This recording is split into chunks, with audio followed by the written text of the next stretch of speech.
Outside the door, 2 guards stood at attention. Their presence was not subtle.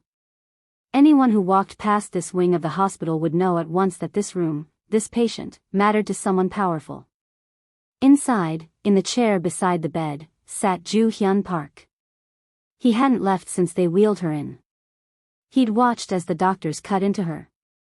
As they pulled fragments of metal from her flesh. As they whispered to each other about blood loss, about damage, about miracles, and close calls. He'd signed forms. Approved transfusions. Threatened anyone who even hinted at failure.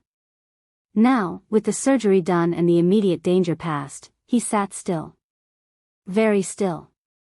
His usually pristine suit jacket was gone, draped over the back of the second chair. His white dress shirt was wrinkled, the top buttons undone, revealing a glimpse of the tension in the muscles of his neck. His tie was loosened, hanging askew. His eyes were fixed on Tasha's face. In the harsh light, she looked almost fragile. There was a vulnerability to her he'd never noticed before, not just in her body, but in the way her brow furrowed even in unconsciousness, as if she was fighting something only she could see. The doctors had called it a miracle. 4 bullets. 4. By the laws of physics and probability, she should have died on that living room floor. But somehow, she hadn't. Somehow, she'd held on. He didn't know why. Maybe it was stubbornness. Maybe it was luck. Maybe it was something else, something he couldn't explain. But it didn't matter. She had saved his son. He couldn't shake the image from his mind, the way she'd thrown herself over the boy, the way she'd taken each bullet without moving, without flinching. She had done what some of his men likely wouldn't have done. She had done what he, in that split second of distance, had not been able to do. And she'd done it without expectation. Without demand. Without bargaining. I'll never let her be forgotten, he thought, his fingers tightening around the arm of the chair. Not after this. The emotion that burned in his chest was unfamiliar. It was gratitude, yes, but something deeper.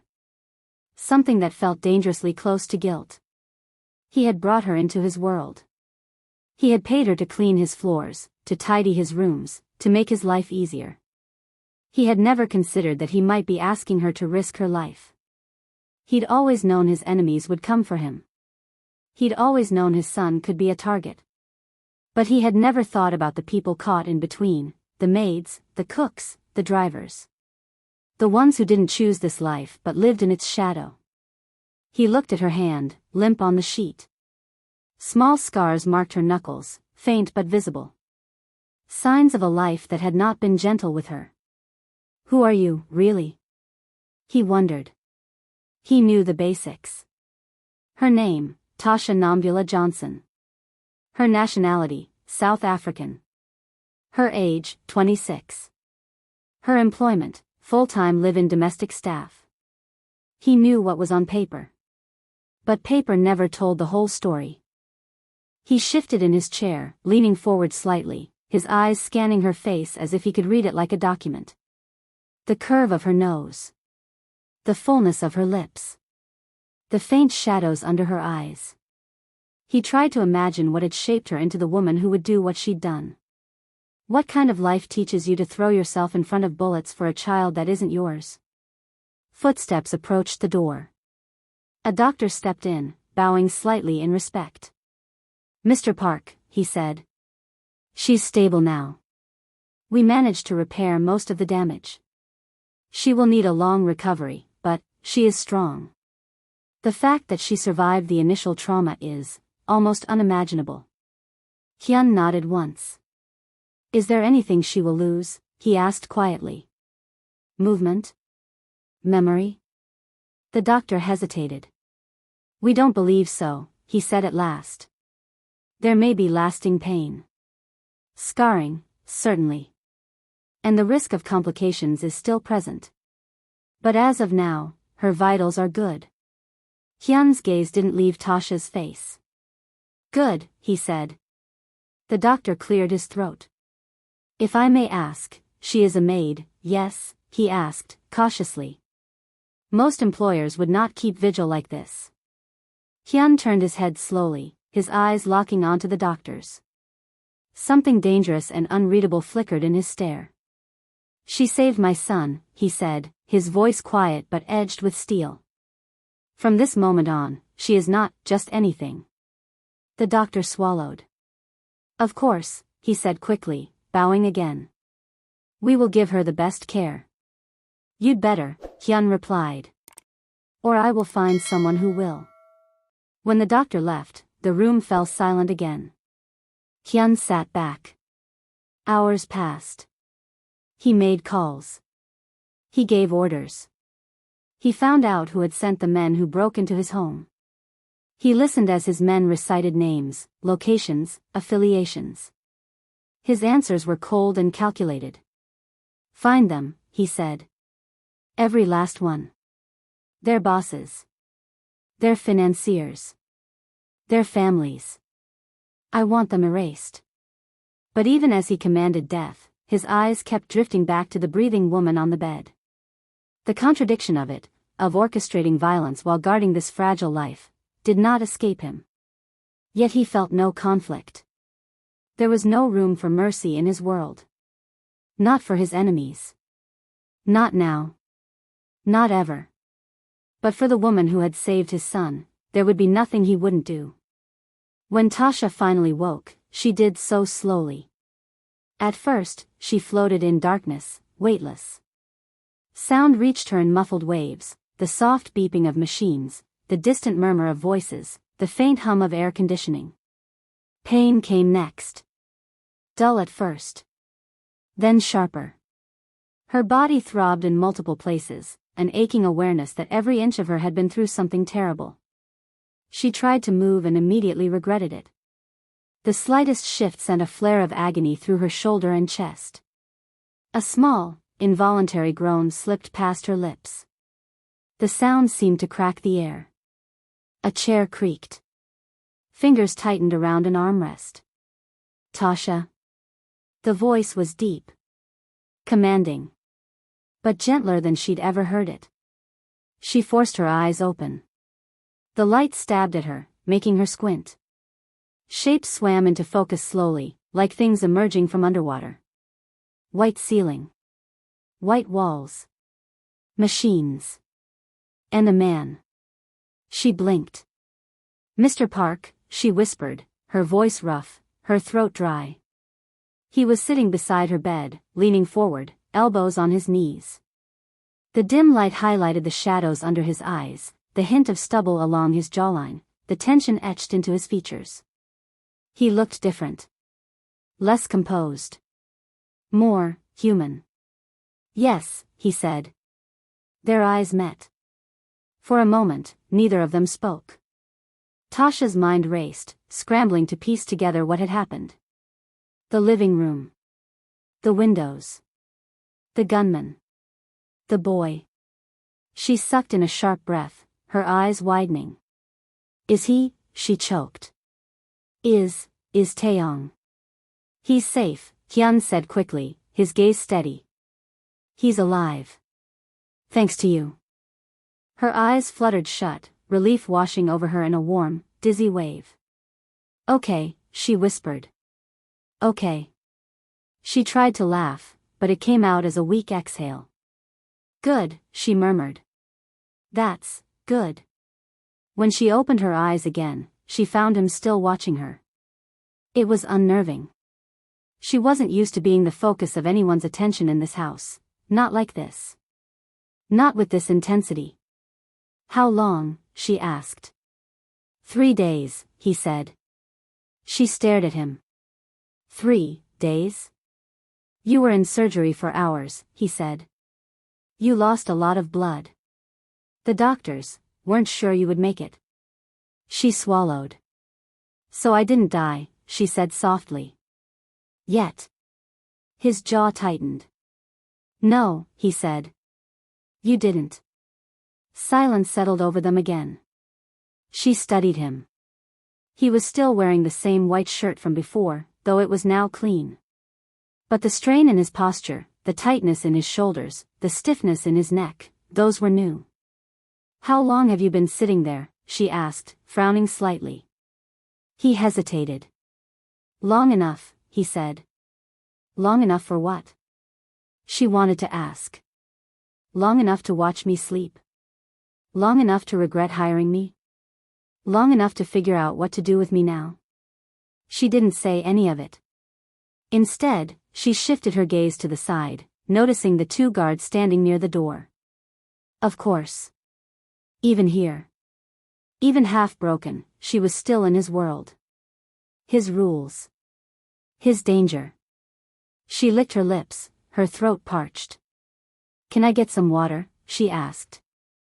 Before she could fully process what was happening, Hyun reached for the glass on the bedside table and lifted it towards her. He carefully brought the straw to her lips, his movements deliberate, almost reverent. She blinked, caught off guard. She'd never seen him do something so ordinary. She sipped slowly, the cool liquid soothing the dryness in her mouth and throat. Thank you, she murmured. He nodded slightly and set the glass down. Tasha, he said. She turned her head, meeting his gaze again. There was something there she couldn't name. Something heavy. You saved my son's life, he said. She opened her mouth, then closed it again. What could she say to that? I just did what I had to do, she said at last. No, he said firmly. You did more than that. He leaned forward, his eyes never leaving hers. I owe you, he continued. A debt that cannot be repaid with money. Her brows knit. There was a finality in his tone. A certainty. Her heart began to pound. He drew in a breath, as if preparing to cross a line he'd never crossed before. I'm asking you, he said, voice steady, to be my wife. The world stopped. For a moment, she thought she'd misheard.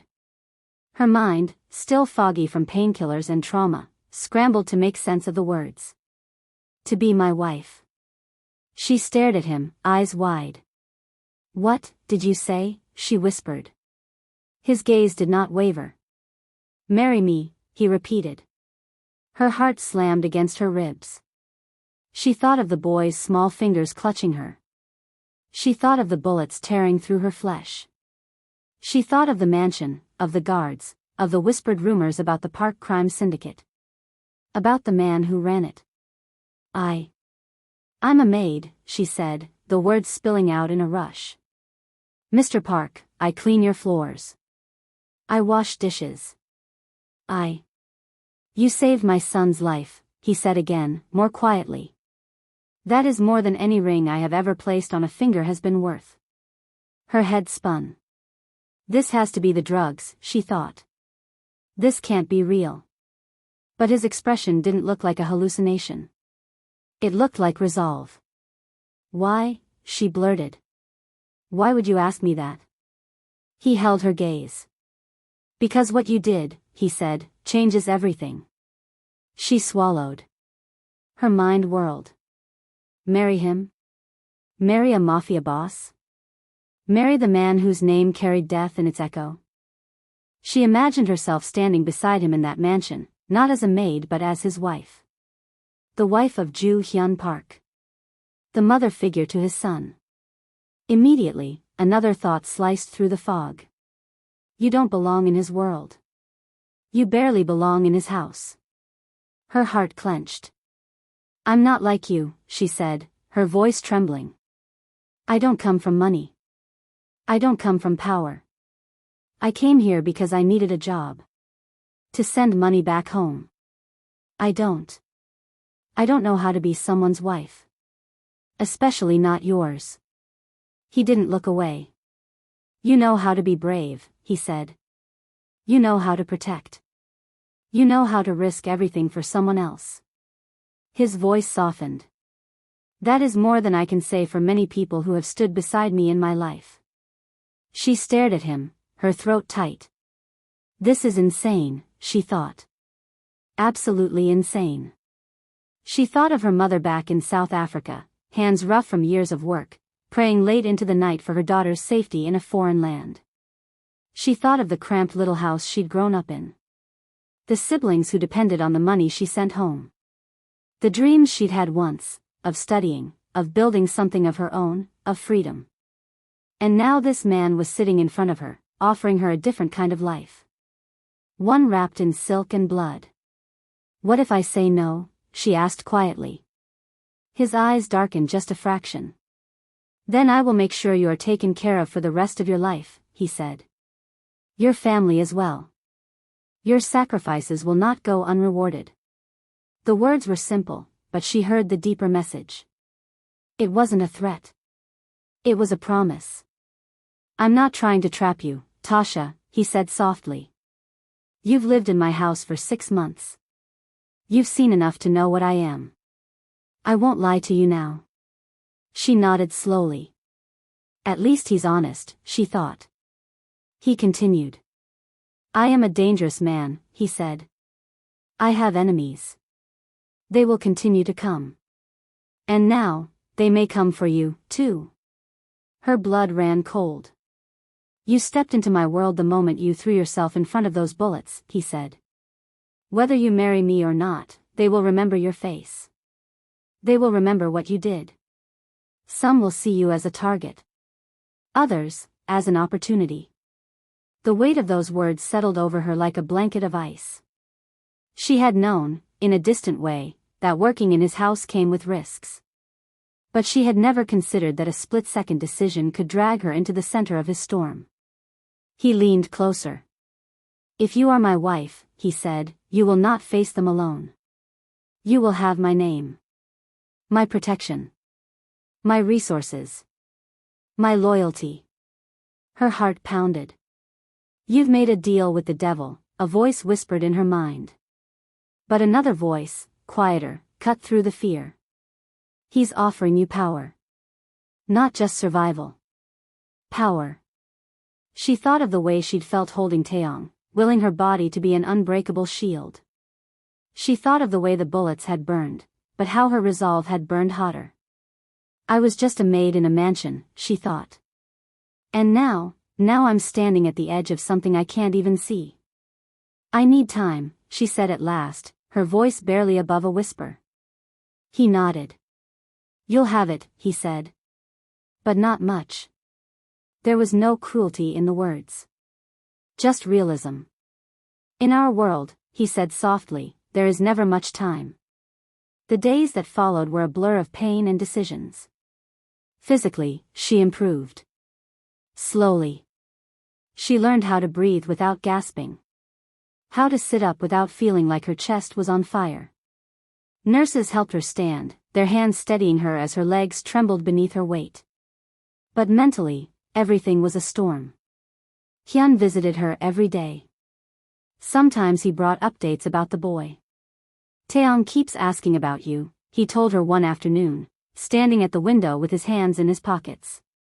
He wants to know when you're coming home. Home, she thought, the word catching in her chest. Sometimes he brought news from the outside world, not about his enemies, not about his business, but about things like weather, traffic, the blooming of cherry blossoms in the city.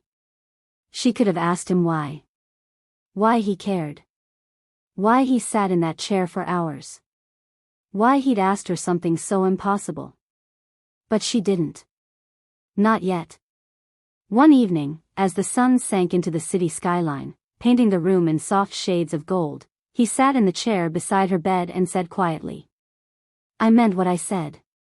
Her heart skipped. The offer, he clarified. It wasn't made in shock. Or in guilt. It was made in clarity. She turned her head slowly to look at him. You barely know me, she said. I know enough, he replied. And the rest, we can learn. She laughed weakly, though there was no humor in the sound. You really believe that? She asked. That we can just learn each other? He met her gaze. I built an empire from nothing, he said. I've learned more difficult things. She shook her head, wincing at a spike of pain from her shoulder. You don't even know what my favorite food is, she said. Or what music I like. Or what makes me angry. His lips quirked. Spicy stews, he said. You always take an extra portion when they're served. You hum when you clean, but only to certain songs. A lot of them are old R&B tracks. And what makes you angry? He paused, eyes narrowing slightly. Injustice. She stared at him. How do you? I watch everything in my house, he said simply. Even when I pretend not to. A strange, unfamiliar flutter passed through her chest. It's not love, she told herself firmly. Don't be stupid. Men like him don't fall in love. They calculate. But calculation or not, he was offering her something. A place. A power. A life that was dangerous, yes, but no longer on the outskirts. And somewhere, buried deeply under the fear, a part of her was curious. What would it mean to stand beside him instead of below him? What would it mean to have a say, however small, in the world he controlled? I'm not a queen, she thought, not yet realizing how wrong she was. I'm just me. Still, she knew one thing. She had never been the kind of woman to step back from fear. She had run towards the bullets once. Could she run towards this? She said yes on the 7th day. Not because the pain had lessened. Not because she had stopped being afraid. But because she realized that her life would never be the same, no matter what she chose. Saying no wouldn't give her old life back. It wouldn't erase what she had done. It wouldn't make his enemies forget about the maid who had taken 4 bullets for the heir to the Park syndicate. But saying yes. Saying yes would give her tools. A shield. A name that made even dangerous men hesitate. She looked at him when he entered her room that evening, his expression as composed as ever, though his eyes, now that she was learning to read them, held a quiet anticipation. I've decided, she said. He stopped at the foot of the bed. And, he asked. She took a slow breath, ignoring the ache in her chest. I'll marry you, she said. There was no tremor in her voice. His eyes flared, just for a fraction of a second. It was the closest thing to surprise she'd ever seen on his face. Are you certain? He asked. No, she replied honestly. But I've made my decision. Something in his gaze softened. He stepped closer. Then from this moment, he said quietly, you are no longer a maid in my house. Tasha's throat tightened. From this moment, he continued, you are my fiancée. And soon, my wife. His words carried weight. The kind that changed realities. She swallowed. Her thoughts whispered, almost accusingly. You've made a deal with the devil. But another voice, calmer, answered. Devils don't offer crowns. The wedding was not grand. Not in the way the world expected for a man of his status. There were no journalists. No public announcements. No tabloids. This was not a union for the world to celebrate. This was a move and a game played in shadows. It took place in the private chapel on the Park estate, a small, quiet space with stained glass windows and dark wooden pews.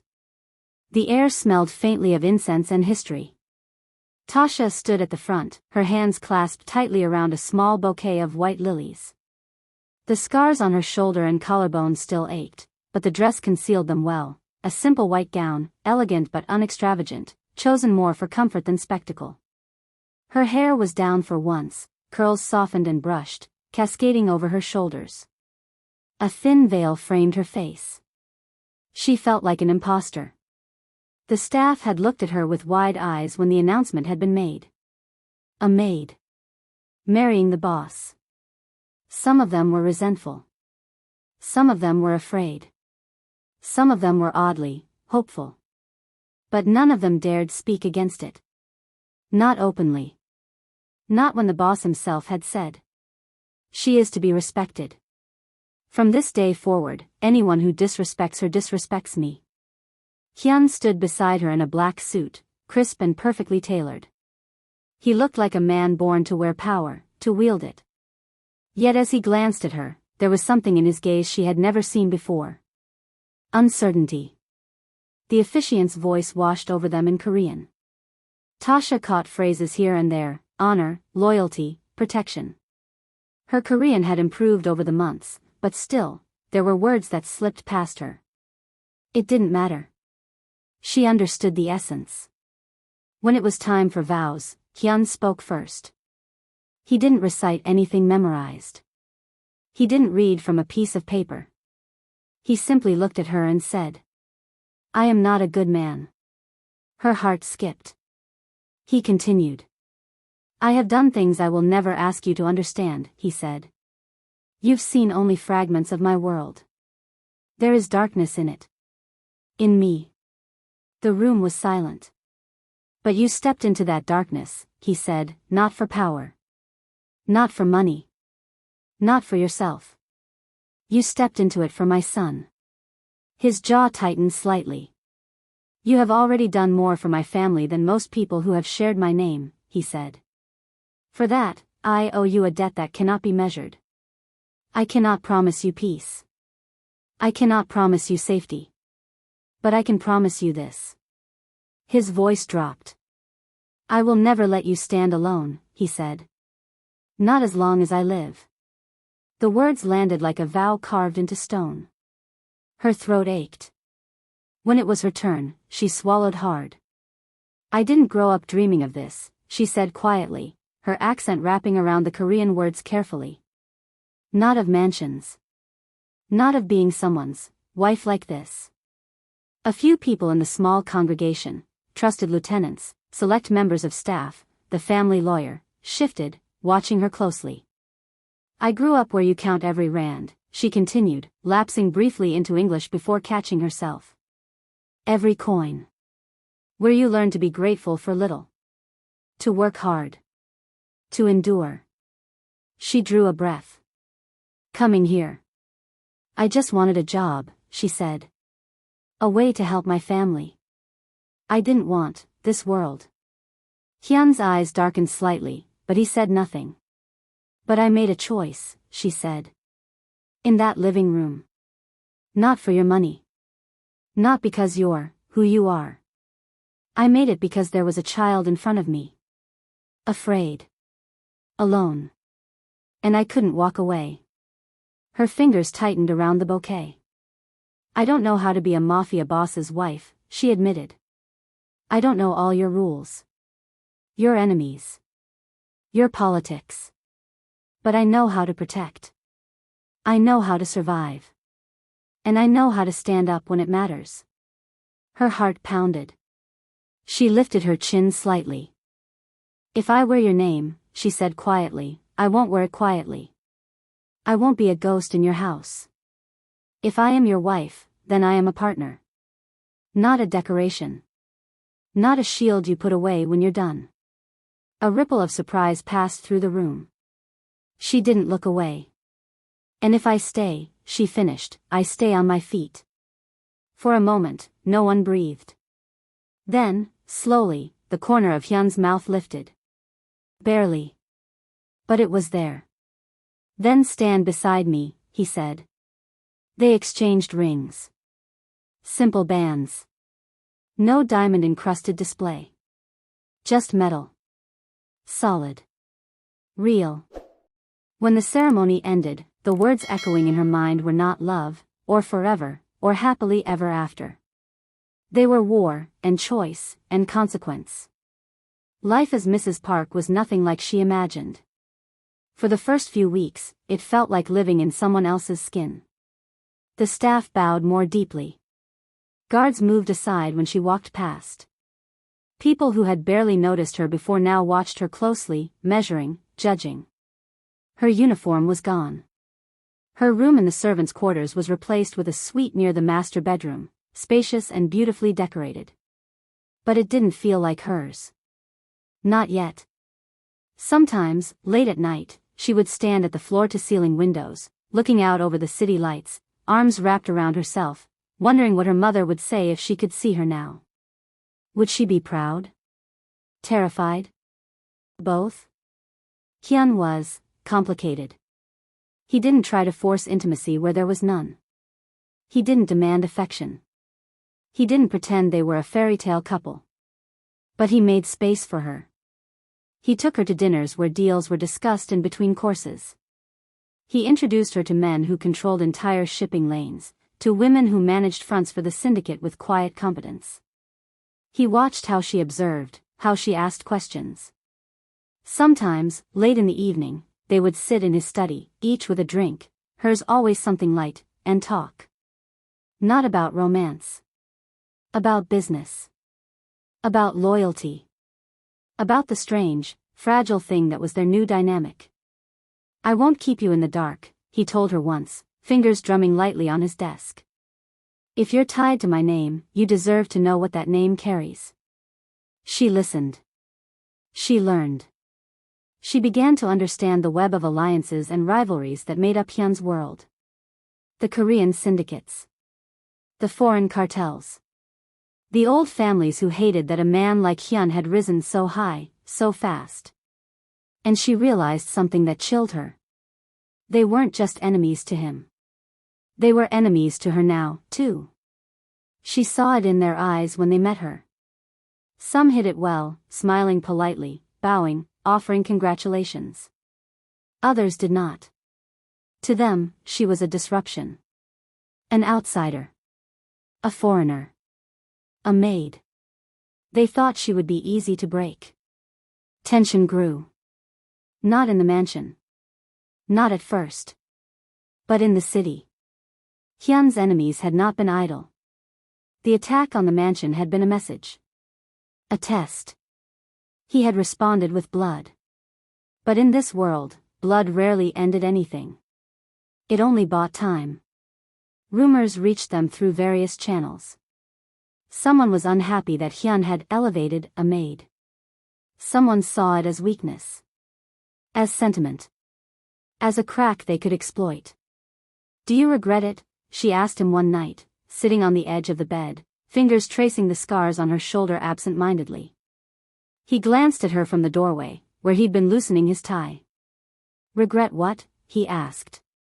"Marrying me," she said. "Making me, all of this. Giving them something to talk about." He studied her for a moment. Then he walked over, stopping in front of her. "No," he said simply. She held his gaze. "You're certain?" she pressed. "Even now, when they're—" "I have made many choices I regret," he cut in, his voice quiet but firm. "This is not one of them." She swallowed. A strange warmth unfurled in her chest. He sat beside her, close but not touching. "You think they wouldn't have come for you if you stayed a maid?" he asked. "You think they wouldn't have noticed the woman who lay on top of my son, bleeding, while they tried to kill him?" She said nothing. "You stepped into the line of fire," he said. "You were already marked that day." His eyes darkened. "All I did was change the position from which you'd face them." She thought of that. Of facing them as a maid. No power. No voice. No shield. Or facing them as his wife. Still in danger. But not invisible. "Do you ever get tired?" she asked quietly. "Of all the fighting?" He looked away, his gaze drifting to the window. "Every day," he said. She turned her head to watch him. "But this is my road," he continued. "There is no going back. Only forward." She nodded slowly. "Then I suppose," she thought, "it's my road now, too." The first time they targeted her directly, it was subtle. Barely noticeable. A remark. A look. A misstep that could have been brushed aside. But Tasha had learned to read danger long before she'd met Hyun. It was at a dinner in a private room of a high-end restaurant in Gangnam. The table was long, the lighting soft, the air filled with the scent of grilled meat and expensive soju. Hyun sat at the head of the table. Tasha sat on his right. On his left was a man named Choi Jin-woo, a mid-level boss from a smaller but ambitious organization that had recently sought closer ties with the Park syndicate. He was smooth. Well-dressed. Well-spoken. But his eyes, when they slid over to Tasha, carried something oily. "So this is the famous wife," he said in Korean, smiling. The one who took 4 bullets and survived. I've heard so much about you. Tasha offered a polite smile. Most of it true, I hope, she said. A few people around the table chuckled. Choi lifted his glass slightly. Ah, he said. A sense of humor. That's good. You'll need it. His gaze lingered. In my experience, he continued, women who are elevated quickly sometimes find the air up here thin. Difficult to breathe. The room went quiet. The words were polite on the surface. Underneath, they dripped with insult. Hyun's jaw flexed, but he didn't speak. He didn't need to. This was her battlefield. She set down her chopsticks carefully, folding her hands neatly on the table. With respect, Mr. Choi, she said, her tone calm. Where I come from, the air has always been thin. We don't suffocate. We adapt. A few people suppressed smiles. Choi's expression cooled. Of course, he said lightly. I did not mean to offend. But you did, she thought. Out loud, she said. I'm sure, she replied politely. The rest of the dinner passed without incident. But she knew. This was not over. Things escalated. A car tailing her too closely one afternoon as she went to a community center charity event under Hyun's name. A package delivered to the house with no sender information, inside, a single bullet. A rumor that spread quietly through certain circles, whispers that if someone wanted to destabilize the Park syndicate, they didn't have to go after Hyun. They could go after his wife. She began to move differently. Her steps were no longer those of a maid slipping through hallways. They were measured. Purposeful. She learned to shoot. Not because Hyun forced her to. Because she demanded it. I won't be useless, she said to him one afternoon on the estate's private shooting range. I won't be a weakness they can grab onto. If they come for me, I meet them on my feet. He watched as she fired at the target. Her first shots were shaky, but not hopeless. Within weeks, she was hitting center mass reliably. Within months, she could empty a magazine without flinching. She also learned other things. How to analyze the layout of a room and identify exits instantly. How to read body language in negotiations. How to identify a lie when it slid from someone's mouth wrapped in silk. She watched Hyun. She watched his enemies. She watched his allies. And slowly, quietly, she began to carve out her own space in this world. Not as an ornament. As a force. Hyun's internal battle was constant. He had spent years constructing a wall around his emotions. Love was a liability. Softness was a vulnerability. He had watched men die because they cared too much. He had sworn that he would not make the same mistake. Yet here he was. Married to a woman who had stepped into gunfire for his son. Living in a house where her laughter echoed faintly through the halls at odd hours, so different from the quiet he had known before. He found himself watching her when she wasn't looking. The way she comforted his son when nightmares woke him in the middle of the night. The way she spoke to staff with respect, never forgetting where she had come from. The way she stood her ground in rooms full of wolves. She didn't bow as deeply as others. She didn't avert her eyes as quickly. But she never disrespected him. She simply refused to fade. She's different, he thought often. She's not afraid of me. Not like the others. She doesn't bow down. She stands up for what's right, even if it costs her everything. He admired it. He feared it. Because in admiring it, he felt something inside him begin to thaw. And thawed things were easier to break. He would catch himself imagining things that had no place in a life like his. What it would be like to take her somewhere far from this, somewhere without guards or threats or hidden guns. What it would be like to see her sit in the sun without checking over her shoulder. What it would be like for his son to grow up in a home where the sound of laughter was louder than the sound of strategy. He would shut those thoughts down. Brutally. This is not your life, he would remind himself. This is not who you are. But the more he tried to push them away, the stronger they grew. Until the day they were tested. It started with a betrayal. They always did.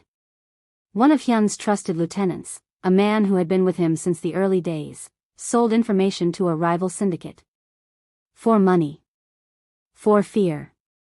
For promises of a safer, more comfortable life. He gave them details. Of security rotations. Of weak points. Of routines. Of the one thing Hyun never believed anyone would dare to touch again.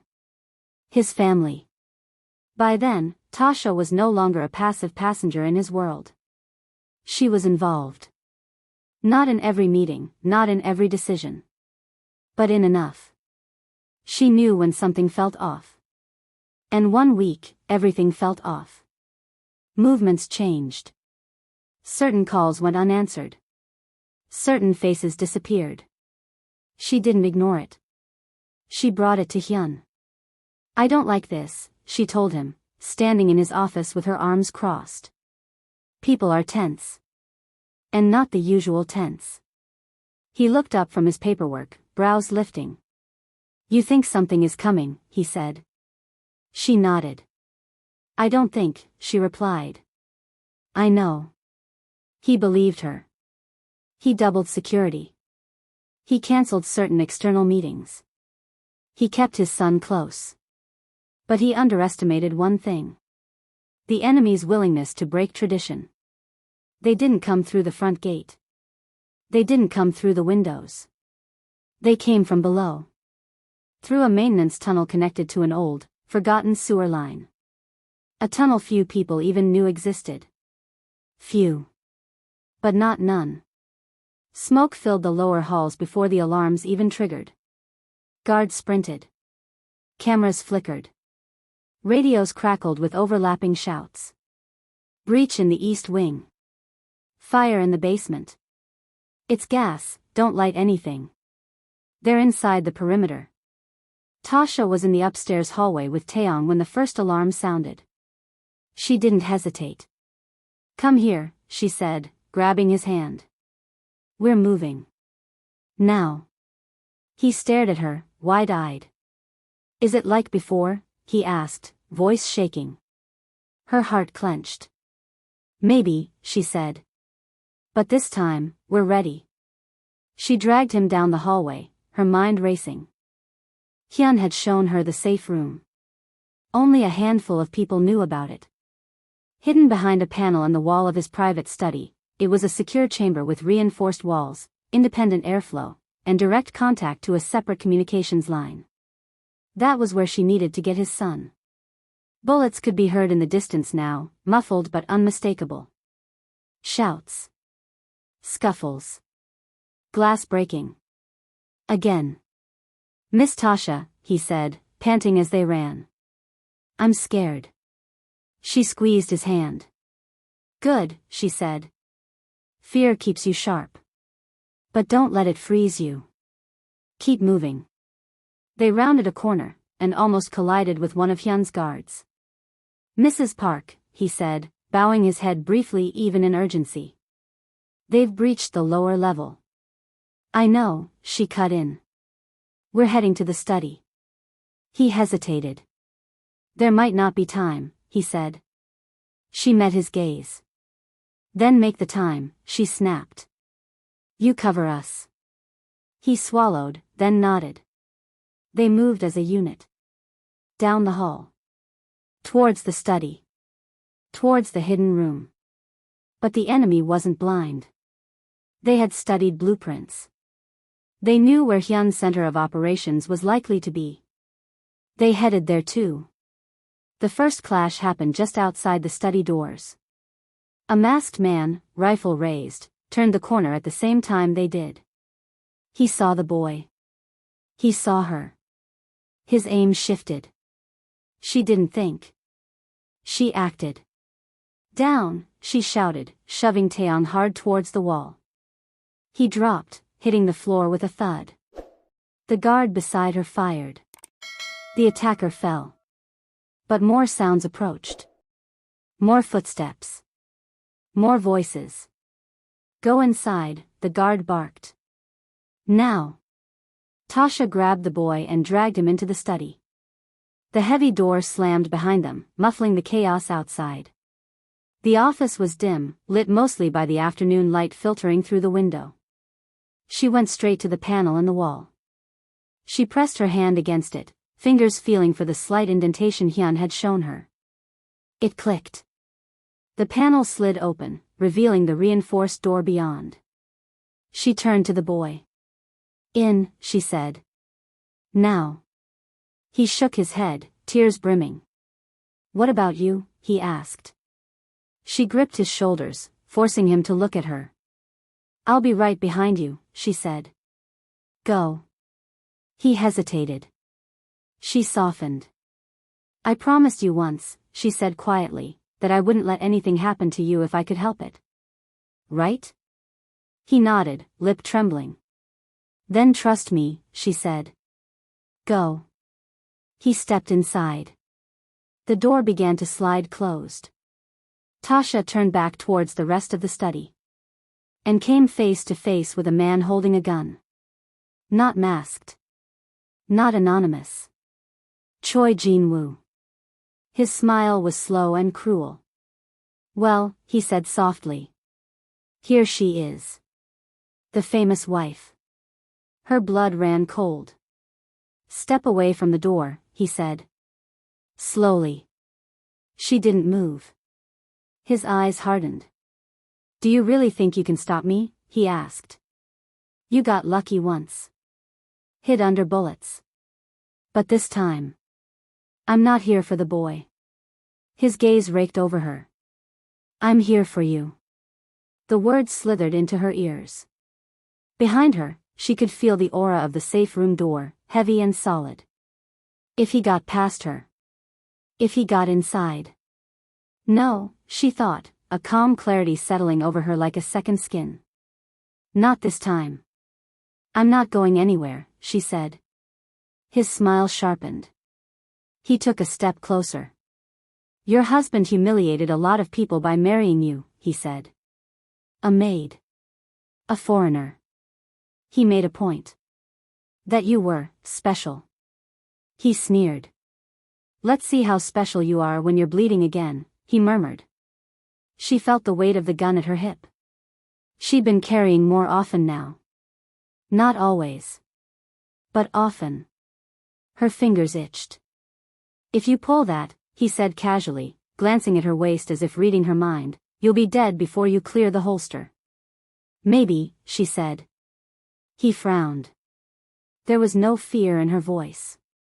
Only calculation. Tell me something, she said. What do you get out of this? Killing me? Hurting his wife? His son? What does it buy you? His eyes flashed. Leverage, he said. Chaos. Fear. Whatever it is, it will be worth it. She watched him. Do you know what I am now? She asked quietly. A corpse waiting to happen, he said. Her lips quirked. No, she said. I am the woman who took 4 bullets and is still standing. I am the wife of the man you're so afraid of you had to crawl through tunnels to get here. I am the mother in this house, whether I gave birth or not. Her voice dropped. And you are a dead man who hasn't fallen yet.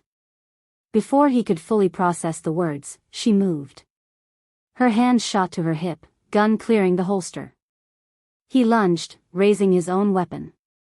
They weren't that far apart. Distance was minimal. Time was microscopic. They fired almost simultaneously. His bullet grazed her arm, tearing through skin and muscle, spinning her slightly. Her bullet hit his chest. High. Left. His eyes widened in shock. He staggered back, hand flying to the spreading red stain on his shirt. You, he gasped. She didn't stop.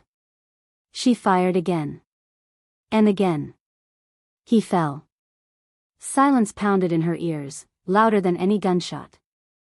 She stood there, chest heaving, arm burning, gun still pointed at his body. Her hands shook. Not from fear.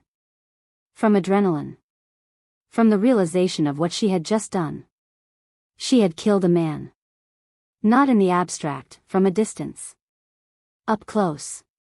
Personal. To protect herself. To protect the child behind her. She exhaled shakily, lowering the gun. Footsteps thundered in the hall outside. The study door burst open. Hyun. His suit jacket was gone, his shirt stained with blood that did not appear to be his own. His eyes were wild, a far cry from his usual controlled demeanor. He saw her. He saw the blood on her arm. He saw the body on the floor. For a moment, his heart stopped. Tasha, he breathed. Her legs gave out. He crossed the room in 2 strides, catching her before she hit the floor. Easy, he murmured, his voice low but urgent. I've got you. She blinked up at him, vision blurring. He tried to get in, she whispered. To the safe room. To the boy. He held her tighter. You stopped him, he said. It wasn't a question. She nodded weakly. Yeah, she said, a small, almost disbelieving laugh bubbling out of her. I guess I did. His throat worked. Tasha, he said again, but this time, there was something else in his tone. Something raw. Unmasked. He pulled her against his chest, his hand cradling the back of her head as if she might shatter. I told you, he whispered into her hair. You will never stand alone in this house. Not as long as I live. Something in her broke open. Fear. Exhaustion. And something else. Something that had been slowly, quietly growing since the hospital. Since the wedding. Since the quiet nights in his study, the shared glances across crowded rooms, the way he watched her when he thought she wasn't looking. Love. It didn't arrive with fanfare. It wasn't soft music and flowers. It was bullets and blood and the realization that this man, for all his darkness, had staked his ruthless world on her survival. She closed her eyes, letting herself lean into him fully for the first time. I know, she whispered. And in that moment, she understood. She was no longer just anything. Not a maid. Not a victim. Not even just a wife. She was a partner. In life. In war. In power. The fallout was brutal. Choi's death sent shockwaves through the underworld. Some celebrated quietly. He had always been ambitious, always a little too eager to climb. Others seethed. They used it as fuel. As an excuse. The Parks think they can do whatever they want, they whispered. They think their foreign wife can kill one of ours and walk away untouched. But they miscalculated. Because she did not walk away untouched. She walked away bloodied. Scarred. And more dangerous than before. Within the syndicate, her position solidified. No one could dismiss her as an accidental wife. She had earned her place. She had bled for it. Killed for it. Hyun made it clear. In a meeting attended by every major player in his organization, he stood at the head of the table and said, from this day forward, any threat to my wife is a threat to me. Any insult to her is an insult to this syndicate. She is not a weakness. She is an asset. Treat her accordingly. Eyes flicked to her. She sat at his right. Calm. Steady. A scar now visible on her arm, another faint line near her hairline. She met their gazes without flinching. Some looked away first. Power. It wasn't just in guns and money. It was in the way people averted their eyes. The way they adjusted their tone. The way they began to account for her presence in their calculations. Outside, the city went on. Traffic. Lights. People living lives untouched by the shadow wars that shaped so much around them. Inside the Park mansion, a new story began to circulate. Servants whispered it in the kitchen. Guards shared it on smoke breaks. Dealers told it in underground bars. Tasha Johnson, they said. Once a maid. Now the queen of the underworld. She had taken 4 bullets and lived. She had married the boss. She had defended his son more than once. She had stood in the path of enemies and sent them to the ground. Her bravery, her love for Hyun and his son, had changed everything. No one in the mafia world would ever underestimate her again. And those who tried? They didn't get a second chance. Years later, when stories were told about the rise of the Parks, there were always 2 names spoken together. Not just Joo Hyun Park. But Joo Hyun and Tasha. The king and his unexpected queen. Not born into power. But forged in it. 1 bullet at a time. 1 choice at a time. 1 act of impossible, stubborn, terrifying courage at a time. And whenever people asked her, in hushed conversations, if she regretted it, if she would go back to being, just, a maid if she could, she would think of a little boy's arms around her neck, of a man who had learned how to be human again in the shadow of his own brutality, and of the woman she had become in the crucible of their world. No, she would say, a slow smile curving her lips. I don't regret it. Because some crowns are heavy. Some roads are paved in blood. But some destinies you choose. And some choose you.